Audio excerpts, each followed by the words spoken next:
Hey, this is Update Conference Prague 2019, and I have a special guest with me, Ciprian. Hello.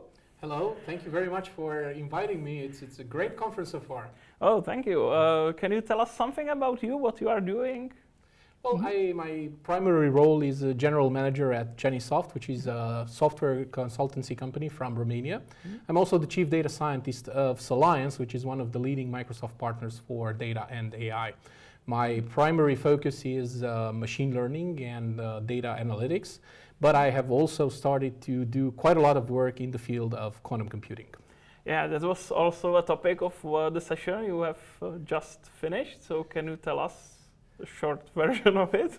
Oh yeah, my first session here at the Update conference in Prague was about the quantum computing fundamentals. I have tried to show the audience some of the fundamental principles of quantum computing and what are the promises, the amazing promises of quantum computing, but also the difficulties, the complexities of writing code in the world of quantum computing.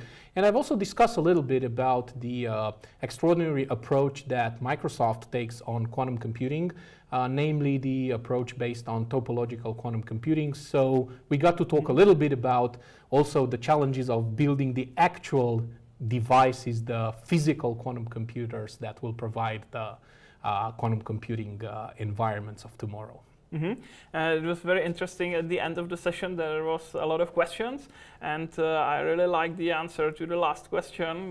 What's the current state of where are we now with the quantum computing? Yeah. People many times ask me, "Hey, Ciprian, how far are we in this field?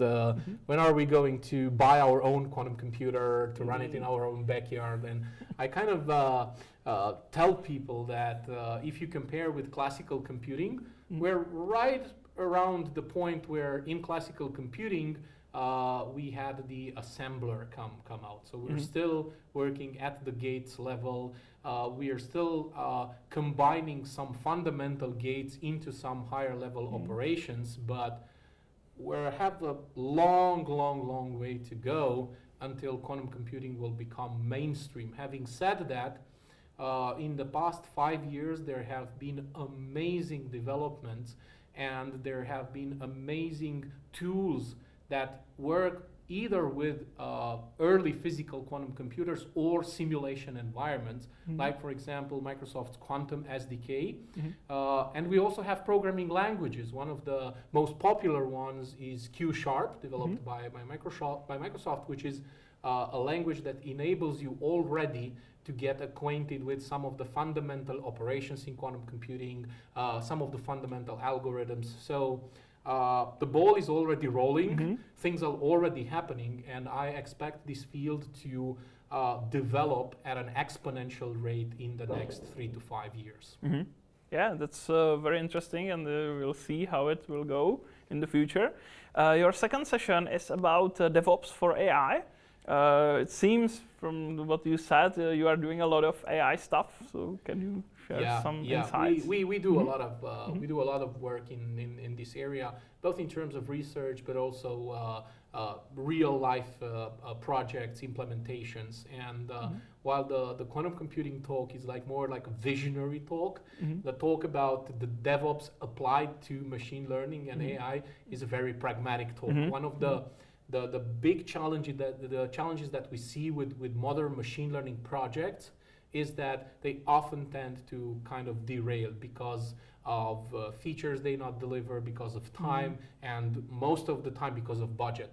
Applying DevOps principles, end-to-end approach for versioning everything from managing builds and releases, combining with work items and all the other classical DevOps approaches applied to machine learning are, in my opinion, the only realistic recipe to make sure that when you run a machine learning based project, you will have a reasonable chance of success with that project. So basically, my second talk here at Update Conference in Prague is about applying those principles that everybody knows and loves and uses in classical projects, applying them to machine learning based projects. And there are difficulties here because Let's think about one of the simplest problems, versioning, right? In a classical project, versioning means you need to version your code.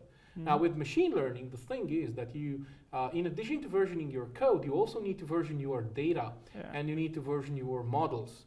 Because without knowing the actual snapshot, hence the version of the data you use to train a machine learning model, it is virtually impossible to provide traceability. Once a machine learning model creates a prediction, unless you have proper data versioning as well, there is no way to tell what was the data used to train that model to create that prediction. So this is just a glimpse into the interesting complexities that applying DevOps to machine learning bring on the table. And my talk will be basically focused around those. And I will also show attendees an end-to-end real-life example of DevOps pipeline for a machine learning project. It's very interesting how the DevOps practices could be applied to various kinds of projects, and that even in a field which still seems quite new for a lot of developers, then from the beginning use the DevOps. It's a great thing, I think. But it's also a problem of education. And the specific population of data science developers is, at least I find it more difficult to work with, because they are more inclined towards exploration, towards doing things, redoing things multiple times, having tens or hundreds of different approaches. And sometimes it is very difficult for them to kind of obey the laws of classical DevOps. And this is one of the soft skills challenges that DevOps for machine learning poses, convincing everybody that participates in a project that on a medium and long term, sticking to those principles, sticking to those platforms, to those rules, to those approaches will yield significant benefits for that particular project. So it's not only a technical challenge, but it's also, let's say, a human interaction challenge in many cases. It makes it only more interesting, to be honest. Yeah, it's a great insight. What's next for you? Well, next, this is usually the autumn is a very busy period. Next, I'm traveling to the United States for the Microsoft Azure and AI conference, where I will give a quantum computing talk, which will be focused on the difficulty of designing algorithms. I will also talk about machine learning, about the future of machine learning, actually. And I will also deliver a workshop on applying AI to IoT scenarios. This is one area which is red hot in most developed markets, especially in the United States. IoT has taken off, literally. There are many organizations who have collected huge amounts of data. So now they realize that in order to use that data to its absolute maximum potential, applying machine learning technologies on top of that data is critical.